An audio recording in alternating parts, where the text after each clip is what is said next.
जग बदल घालुनी घाव सांगून गेले मज भीमराव अशा शब्दांत क्रांतीचे रणशिंग फुंकणारे थोर विचारवंत लेखक आणि लोकशाहीर म्हणजे अण्णाभाऊ साठे. त्यांनी आपल्या पहाडी आवाजाने आणि धारदार लेखणीने महाराष्ट्रातील शेतकरी, कष्टकरी आणि उपेक्षितांच्या जीवनाला एक नवी दिशा दिली.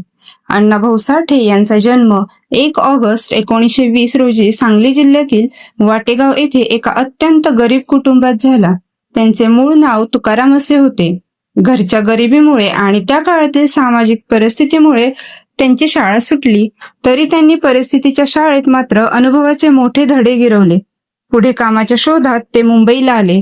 तिथे त्यांनी हमाली, कोळसा उचलणे आणि गिरणी कामगार म्हणून प्रचंड कष्ट केले. अण्णाभाऊंनी स्वतःच्या जिद्दीवर लिहायला आणि वाचायला शिकले. त्यांनी लिहिलेले साहित्य मराठी साहित्यातील अमूल्य ठेवा मानले जाते. त्यांनी फकीरासारखी अजरामर कादंबरी लिहिली, ज्याला महाराष्ट्र शासनाचा उत्कृष्ट कादंबरीचा पुरस्कार मिळाला.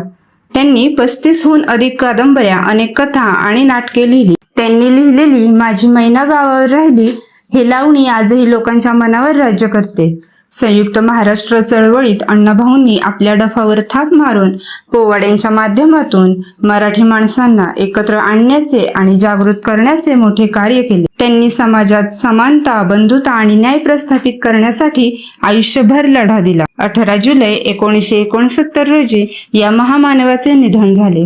औपचारिक शिक्षण नसतानाही त्यांनी जगप्रसिद्ध साहित्य निर्माण केले. ही आपल्या सर्व विद्यार्थ्यांसाठी खूप मोठी प्रेरणा आहे. जिद्द आणि कष्टाच्या जोरावर माणूस काहीही साध्य करू शकतो हे अण्णाभाऊंनी दाखवून दिले. अशा या महान लोकशाहीरास माझे कोटी कोटी प्रणाम.